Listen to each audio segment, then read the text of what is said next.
In the summer of 1995, a lone backpacker named Simon Greaves disappeared while trekking the shadowed ridges of Montana's Bitterroot Range. It was as if the earth had quietly swallowed him. When search teams combed the area, they found his tent abandoned, his backpack upright under a granite shelf, and a campfire long gone cold. The only clue, a single undeveloped photo left in his camera, depicted an unmarked trail sign carved with the image of a tree circled in mystery, a marker not found on any map. That image would haunt those who saw it. The trail it pointed to was overgrown, seemingly forgotten by time, yet worn enough beneath the boots to whisper of history and old footsteps now erased. As Simon stood hesitating at the edge of that path, the air around him thick with mist and silence, he snapped what would become the last recorded moment of his life. His fingers trembled slightly, not from cold, but from something unspoken, an instinct perhaps, that this path led somewhere he wasn't meant to follow. 2 weeks later, he was gone. No note, no sign-in at the trail register, just that photo and the unsettling knowledge that someone else might have been watching him. Fast forward 29 years. Near a collapsed rock face by Lost Horse Creek, hikers Leah Madsen and Mason Hale uncovered something embedded deep beneath moss and pine needles, a trail camera. Not the kind used for wildlife. This was old, military grade, with a rusted hinge and a peeling sticker labeled Property of U.S. Forest Service. Its angle aimed not toward the trail but into the woods, as though it was meant to watch something, or someone. The forest had been oddly silent that day. No birdsong, no insects, just the crunch of boots until the trail began to disappear underfoot, becoming less of a path and more of a whispered invitation. Leah had planned every mile of their 3-day loop, but this detour hadn't appeared on any topographic map. Her instincts screamed caution, yet curiosity gripped them both tighter than fear. And when Mason unearthed that sealed film roll inside the old camera, something in the air shifted. A chemical tang, faint but foreign, danced on the breeze like the forest itself was exhaling a long-held secret. That night by the fire, Leah couldn't stop turning the film canister in her hand. It felt warm, pulsing almost, like a tiny heart wrapped in plastic. Mason said little, though his silence was heavy, like stone. He sent a message to Evan, a lab assistant at the University of Montana's photographic archives. If the film could be developed, they'd know by morning. But that night, Leah dreamed of flashes, camera shutters snapping in the dark, not from her own hands, but from somewhere unseen. Click, click, click. Over and over. Then a voice, barely a whisper, close enough to touch her skin. It said just one word: turn back. By morning, they were in Missoula. The lab reeked of vinegar and old chemicals, conjuring high school memories of dark rooms and ghosts emerging under red light. Evan, eyes wide with intrigue, delicately threaded the brittle film through the reel. He murmured something about the preservation, how the wax paper must have saved it, how strange it was that it had survived. Mason stood silent behind Leah, arms crossed tight, the look on his face no longer just wary. It was dread crystallized, the kind that coils in your gut when instinct and reality begin to blur. As the film strips hung drying, Evan confirmed there were images, dense, grainy, but real. He began scanning. They didn't know it yet, but what they were about to see would reach across decades, dragging the past screaming into the present. And in doing so, they would awaken something the forest had kept hidden for nearly 30 years, a presence older than trails and deeper than silence. Something that watched and waited. Because some paths don't want to be found, and some disappearances are never meant to be solved.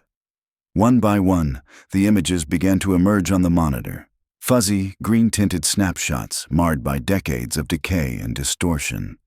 At first glance, they seemed harmless. Trees dripping with dew, a rocky stream bed patterned with lichen, the occasional wide angle of forested ridgelines. But the arrangement of these frames told a different story. These weren't random pictures. They were intentional. Somebody had been documenting something, or someone. There was a cautious rhythm to the framing, a watchfulness beneath the amateur angles. Evan paused on the sixth image, his hand hesitating over the mouse. Slowly, he zoomed in. What emerged made the air grow denser, heavier. A trail, almost hidden, snaked into the depths of the forest, swallowed by dark conifers. But it wasn't the trail that chilled them. It was the man, standing just inside the frame on the left, his back turned, body eerily rigid, watching the path like a sentinel. His silhouette was blurred, but unmistakably human. Yet there was something about his posture, unnatural, alert, as if he wasn't just part of the scenery, but tethered to it in a way that defied logic. Could be just another hiker, Mason offered, though his voice betrayed his doubt. Then came the next frame. The man was closer. And in the one after that, closer still. Then gone. What followed was a rapid descent into chaos. 6 more images of jarring angles, the camera tilted or dropped, showing motion-blurred roots, pine needles, and then static. "That's the last exposure," Evan murmured, his voice hollow. The room felt colder, the mechanical hum now oppressive. Leah studied the 6th frame again, dread nesting in her gut. That trail, it wasn't on any map she'd studied. "This isn't part of the system," Evan confirmed. "If anything, it might have been decommissioned or never officially recognized." Leah turned to Mason, her voice low, almost fragile. "The guy who vanished up near Bear Creek, what was his name?" "Simon Greaves," Mason said. "He was a photographer, went solo, never found." A cold weight settled over Leah. What if this was his camera? They left the lab clutching a folder thick with printed images, the pages still warm. Leah couldn't stop staring at that one photo. The man on the trail. His body language was eerily deliberate, like he wasn't walking but waiting. In their motel room, Mason spread the images across the desk like puzzle pieces from a crime scene. "Look," he pointed. "The timestamp, June 18th, 1995. Exactly 29 years before we found the camera." Leah sat on the edge of the bed, watching the motel curtain flutter, though no air stirred. "What trail was that?" she whispered. Mason didn't answer, because neither of them knew. They had stepped on it briefly before turning back, but it was still out there. The next morning they sat across from an old ranger named Kay Ward in a dim office that smelled of old coffee and canvas. Maps curled on the walls, a faded elk head watching them from above. Ward's thick fingers traced a name in an old logbook. "Simon Greaves, signed in June 17th, 1995, expected out the 20th, never signed out." He didn't look at them when he spoke. "We searched hard, full team, dogs, helicopters, volunteers. After day 2, no trace, not even a boot print." He leaned back slowly. "There was film in his pack, ruined by moisture. You're holding the first clean roll we've heard of." Mason gently laid the 6th photo on the desk. Ward stared at it, his brows knitting. "Where'd you find this?" "Near Lost Horse Creek," Mason said, "buried under an old marker post." Ward opened a drawer and pulled out a 1992 topo overlay. He tapped a corner near the edge. "There used to be a ranger cabin here back in the 70s. A fire watch post. Trail to it got closed after a rock slide in 85. Never reopened." Leah narrowed her eyes, but not erased. Ward nodded slowly. "The forest doesn't forget. We may erase lines on maps, but the ground remembers, especially the places we tried to ignore." He retrieved a worn file labeled Simon Greaves, red ink, faded but urgent. Inside were brittle documents, permits, and a copy of his ID. Simon looked impossibly young, quiet smile, eyes like he knew something no one else did. "There were stories," Ward continued. "Smoke on hills with no camps, A figure watching from ridges, never moving, never waving, just there. Leah's voice was barely audible. "You think someone's living out there?" Ward didn't answer directly. "I think there are corners out there we never mapped. And some of them don't want to be found." That afternoon, Leah and Mason drove the twisting mountain road back toward Bear Ridge. The storm had passed, but the clouds lingered like bruises above the peaks. They stopped at a turnout. Below, the valley stretched like an oil painting faded with time. Mason leaned on the guardrail. "Do you believe him?" Leah took in the scent of pine and loam. "I believe someone tried to bury that trail. Not just with dirt, with time, with silence." He turned to her. "You're going back, aren't you?" She didn't answer. She didn't need to. Back at the motel, Leah spread their maps across the bed. She marked the site where they'd found the camera, then the abandoned ranger cabin, then, finally, the figure's location from the 6th image, near a box canyon known for obstructed aerial searches. Connecting the three, a crude path began to form. Not drawn, not official, but real. "I want to follow it," she said. Mason looked up. "You want to vanish?" She shook her head. "I want to bring someone back." The next day, they stood once again at the Lost Horse Ridge trailhead. The morning light was softer now, almost reverent. The air crisper, touched by early autumn's breath. The same sign, the same warnings, but everything else had changed. Every step now felt sacred. Mason was quiet as they hiked, his boots steady, his gaze sharp. They weren't tourists anymore. They were seekers, of truth, of memory, of something the forest had long tried to hide. The silence between them was no longer empty. It was a vow. Whatever waited out there, they wouldn't turn back this time. Not until the forest gave up its ghosts. They arrived at the fork in the trail just before midday, the same unmarked split that had first set their nerves on edge. Leah crouched beside the path, brushing away pine needles with slow, deliberate fingers. "No fresh prints," she muttered, almost to herself. But this was carved by intent. Someone built this, long ago. Mason scanned the thick underbrush ahead. "This is where it gets real." The trail narrowed sharply, bordered by huckleberry shrubs and tall grass reclaiming what once had been walked. They pushed forward, each step more cautious than the last. The ground rose into a corridor of moss-covered stone where the sunlight barely filtered through the dense canopy. Shadows clung to the trunks like ghosts refusing to leave. After nearly an hour, they spotted the first true sign. A massive Douglas fir stood before them, its bark scarred with a horizontal gash at chest level. A trail blaze, faded and weather-worn, but unmistakably human. Leah ran her fingertips across it, reverent. "It's still here," she whispered. "But where does it go?" Mason asked, his voice hushed as though the forest itself might be listening. A short descent followed. The forest shifted again. They entered a narrow draw hemmed by steep cliffs, where a dry creek bed wound like a silver vein.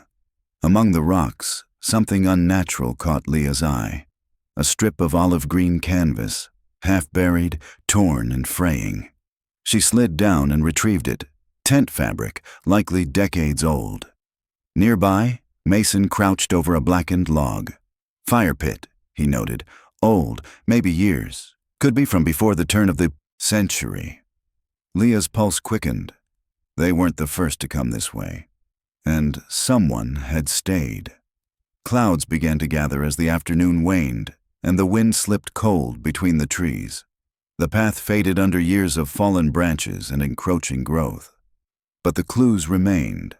An occasional stone pile, a rusted nail in a trunk, the language of a forgotten route.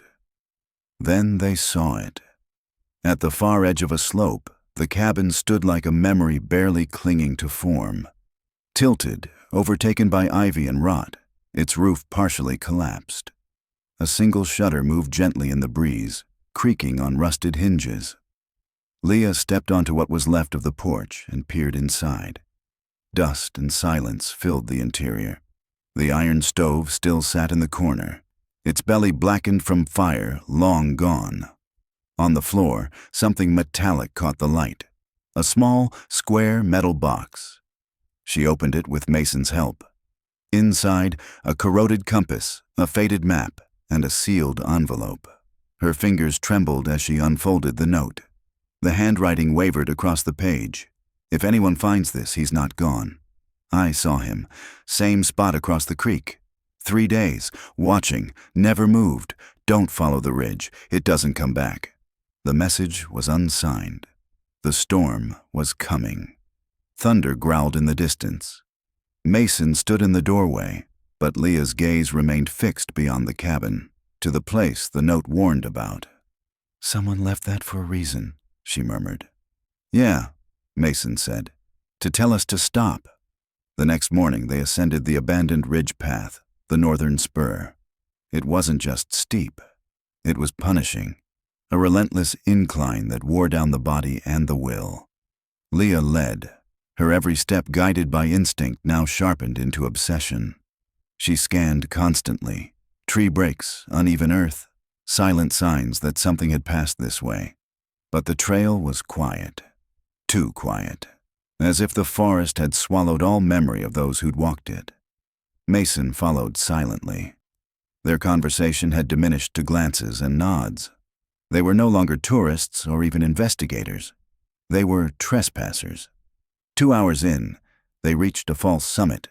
The ridgeline stretched like a bony finger between sheer drops. Below, the valley pulsed with green and mist, surreal in its beauty. But what drew their attention wasn't the view. It was a blaze carved into a pine. Not the ranger slash. This was different, jagged, fresh. 5 lines, 4 vertical, 1 slashing across. "That's not a trail marker," Mason muttered. "It's a tally," Leah said. "A count." "Of what?" She didn't answer. They kept moving. Wind whispered high in the trees. Mason tightened his grip on the bear spray. Every sound, every twig snap, made their nerves jump. Near the tree line, Leah found it. A torn strap, moss-covered, wedged between rocks. Dark green, faded, a backpack fragment. Her breath caught. "This could be Simon's," she said. Mason didn't reply. He knelt nearby, eyes fixed on the earth where the dirt was unnaturally flat. "Old camp," he said. "Used." A ring of stones confirmed it. Beneath ash and soot, Leah found something gleaming. A brass belt buckle, initials faint but unmistakable. SG. Mason stood slowly. "That's not random." "No," Leah whispered. They turned toward the trees. A narrow path led away from the site. Faint, but real. It curved toward the ridge, the place the figure in the photograph had stood. "We go that way," Leah said. Mason hesitated. "And what if someone's still out there?" She met his eyes. "They are. That's what terrifies me." They pressed forward. The ridge thinned to a knife edge. The forest quieted again. Too quiet. Even the wind seemed reluctant to disturb this place. Then they reached a depression, a clearing nestled in crumbling granite. In the center stood something ancient. Not a shelter, not a grave. A cairn, nearly 5 feet high, carefully stacked stones forming a silent monument. At its base, a strip of duct tape, a rotted shoelace, a rusted keychain flashlight. Leah ran her hand along the stones, cold, damp. Near the top, something was wedged tight. A weatherproof match container. Inside, another note. Newer handwriting. "Saw him again. On the ledge. Just watching. Doesn't move. Trail doesn't loop. Don't go past the cairn." Leah's eyes lifted toward the surrounding cliffs. Nothing moved, but something was there. She could feel it, as if the trees themselves were holding their breath. Her voice was calm, but firm. "We don't go farther today." Mason nodded, silently relieved. They had stepped into something older than maps, and it was still watching. They pitched camp before sunset, setting up just below the cairn. shadows stretching long across the ridge. Leah drove the stakes in silence, her hands steady despite the unease crawling up her spine. Mason's voice was tight when he finally broke the silence. "And tomorrow?" She looked toward the upper ridge, where the trail disappeared behind jagged stone. "Tomorrow," she said, "we find out where it ends. September 7th. Dawn came quietly. The light was pale, diffused by mist that clung stubbornly to the peaks. Neither Leah nor Mason had truly slept. Their bags were damp, their minds frayed. In the deep hours of the night, unfamiliar sounds stirred them, too rhythmic to be animal, too soft to be wind. Around 3 a.m., Mason had sat up abruptly, eyes wide. "Footsteps," he whispered, circling. But morning brought only silence. No prints, no signs. The cairn still stood, motionless and looming. A sentinel. They resumed their climb. Beyond the cairn, the trail became more like a wound etched into the mountain, thin, crumbling, treacherous. To one side, a sheer drop into ravines choked with brush. To the other, unstable shale that shifted beneath their boots. The altitude sharpened everything: breath, heartbeat, fear. Leah halted suddenly. Mason, just behind her, leaned forward. "What is it?" She didn't respond right away. Instead, she knelt and retrieved something half buried in the scree. A single, weather-beaten journal page, its edges curled like dry petals. She read aloud.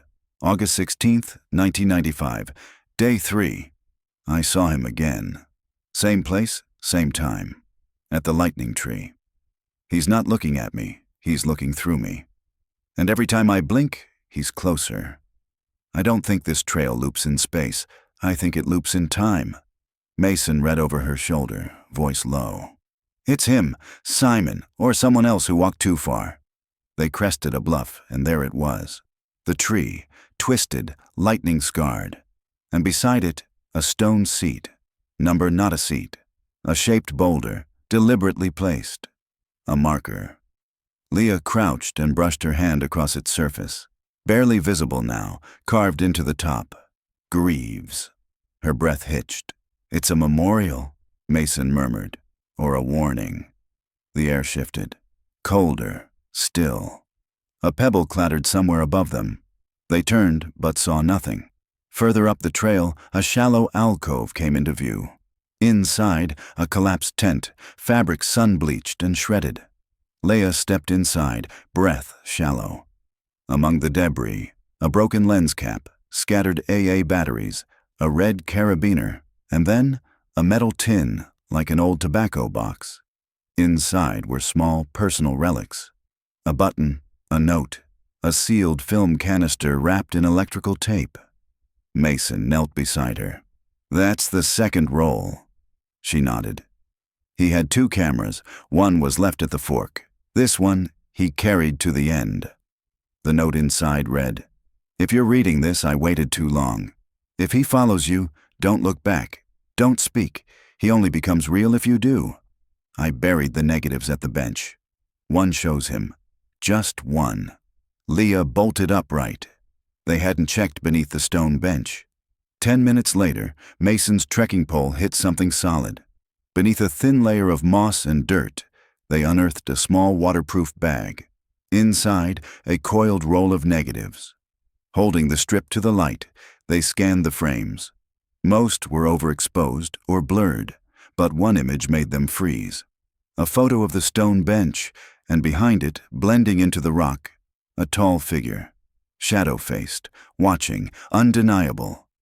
Mason's breath came shallow. Someone was there, watching him, watching us.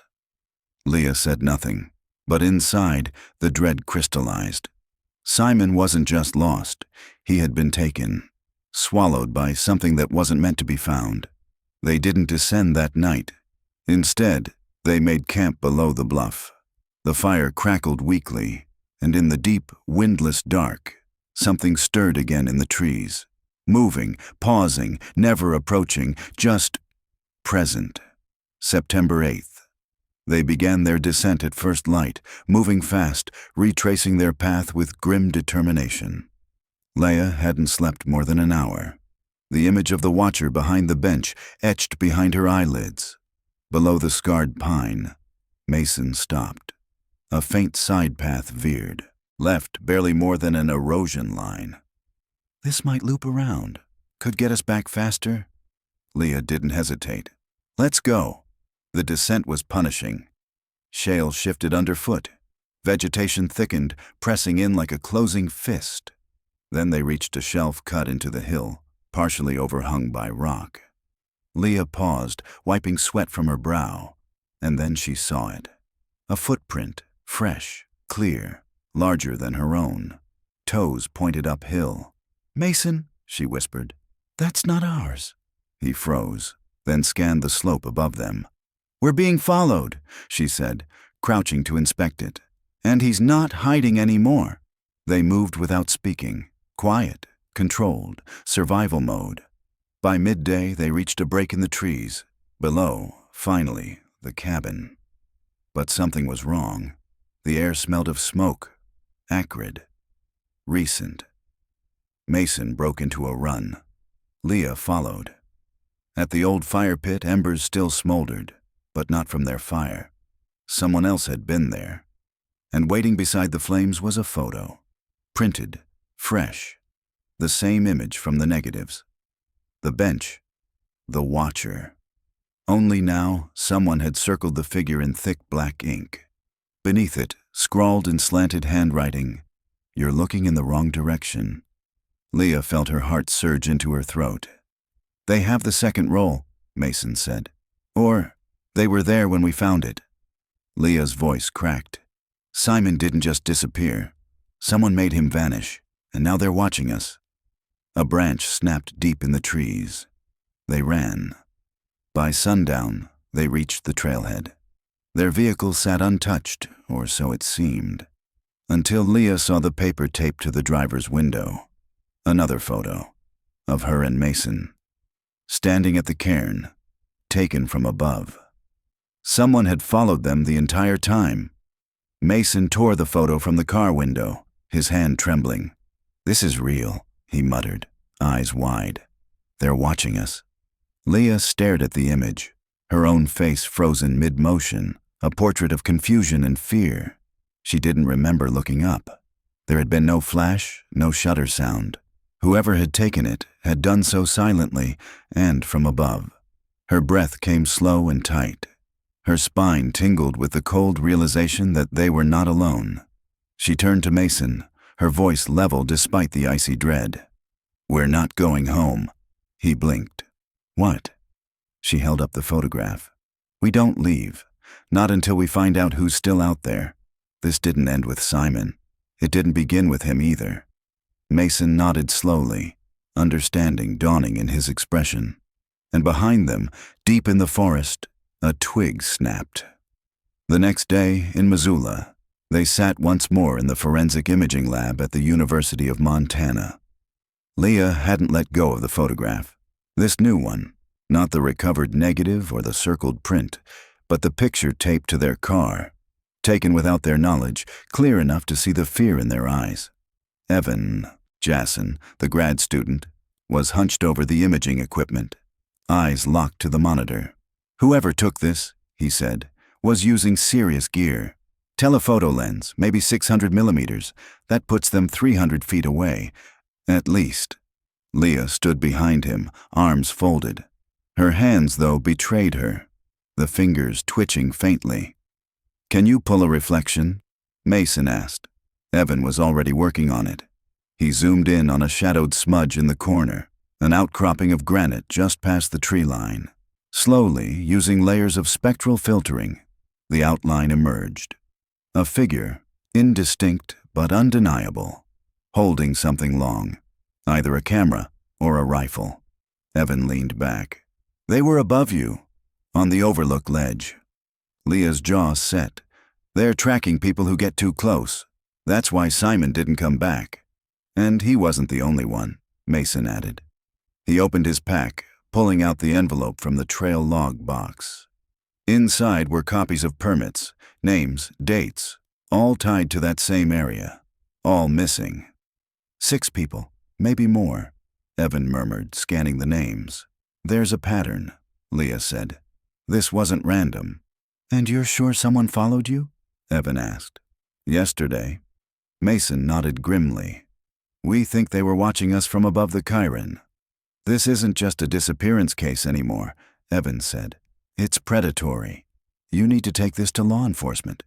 We will, Leah said. But first, we're going back in. Evan's eyes widened. Why? Leah placed a faded report on the table. Simon Greaves' original search documentation. Because the trail doesn't end at the Chiron. There's an old fire road north of the ridge. It was closed decades ago, but if someone's been living out there, that's how they're moving. Later that day, they met Ranger Ward again. They spread the photos across his desk, the footprint, the fire pit, the high-angle shot. Ward didn't even flinch. I've been doing this too long to call any of this impossible, he said. You know where the fire road is? Leah asked. Ward nodded. Runs behind Granite Tooth Bluff, used in the 70s for controlled burns, supposed to be collapsed. Can you get us in? Mason asked. Not officially, Ward replied. But I can show you the start. You'll need real off-road gear. It's not a trail anymore. It's forest now. We leave tomorrow, Leah said. Ward looked between them, then reached into his filing cabinet. He returned with an old envelope. Then you should see this. Inside was a photo, silver halide print, curled at the edges, taken in 1996 during the search for Simon. It showed the Chiron, incomplete. One single stone in place. On that stone, a number was etched. 1.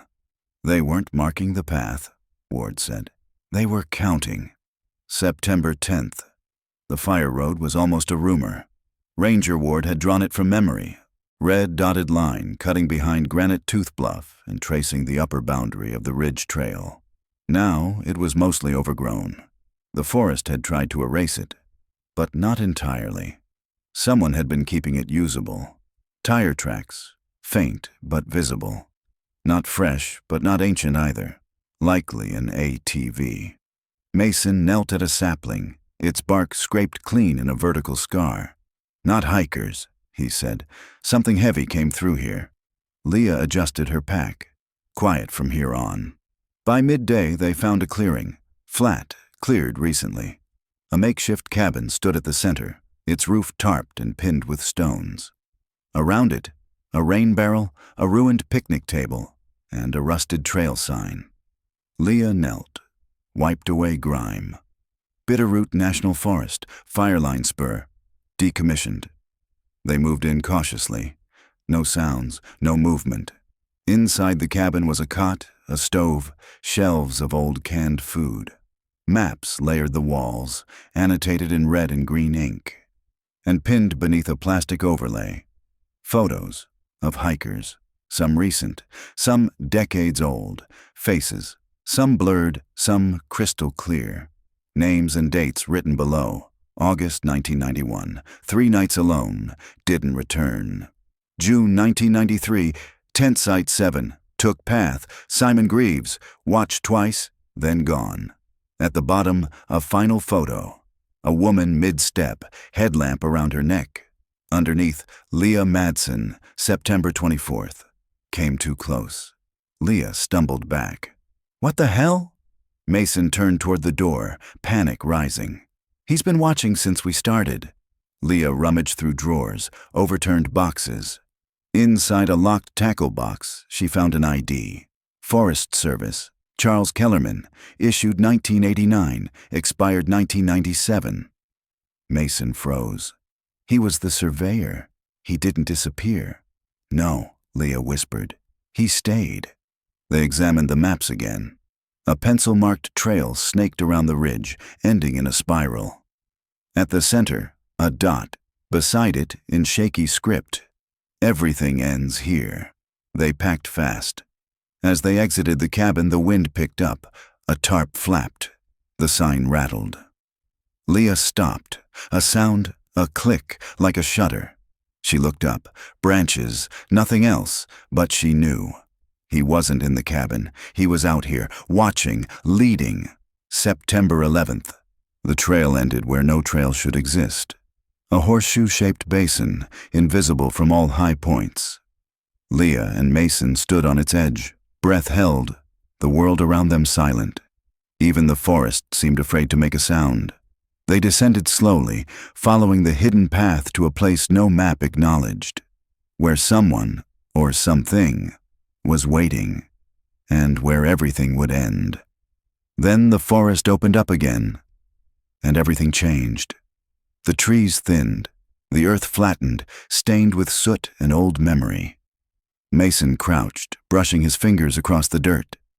Charcoal, burnt wood. Something burned here. Leah nodded slowly. An old camp, or something worse.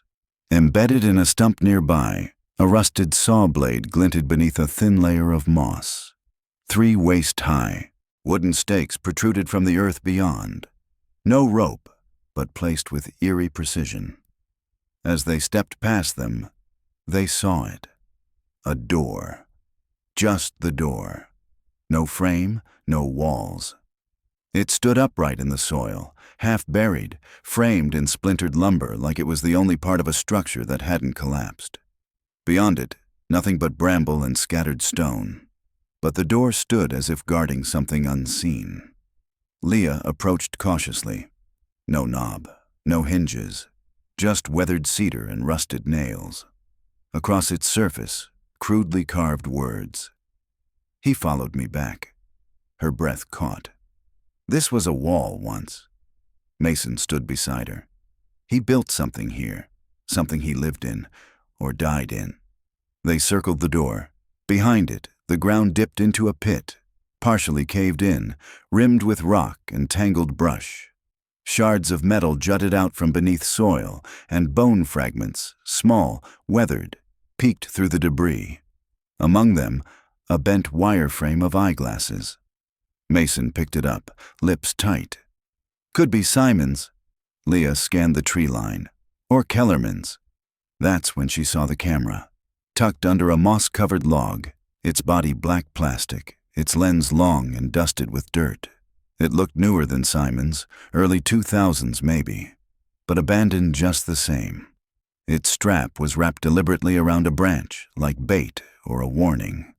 She pulled it free. The battery was dead, but the memory card was still inside. Someone left this, she said quietly, or never thought we'd come this far. They returned to the cabin in silence. By nightfall, they had the card in Mason's rugged laptop. The images loaded slowly. The first few dozen were distant, landscapes, trailheads, camps. Then came the people.